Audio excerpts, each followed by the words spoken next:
প্রভাত ভাই, আমি একটা কথা বলছি, শোনো, মন দিয়ে শোনো। যদি তুমি সুখের পরশ লাইভে যদি যাও, তাহলে আমার এই বোনের লাইভে আসবে না। এটা আমার লাস্ট কথা, আমি বলে দিলাম। দা ভাই রে, আমি তোকে ঠিক তুই যে কথাটা এখন বললি, এই কথাটাই আমি এখন বলবো ভাবছিলাম। আমি আজকে গিয়েছিলাম ওই দিভাই লাইভে, ঠিক আছে? আমি প্রভাত ভাইকে দেখিয়েছি। কি বলতো, যখন প্রথম প্রথম লাইভ চালু করেছিলাম, আমার পাশে থাকতো ওরা, কিন্তু এখন এখন হচ্ছে ওরা হচ্ছে এখন সবার লাইভে যায়, কিন্তু আমার লাইভে আসে না আর।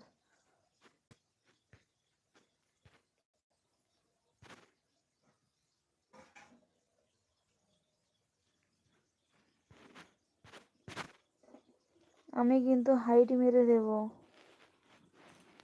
বোন, তুই একমত তো? হ্যাঁ, তুই তো ভালোর জন্যই বলিস। তো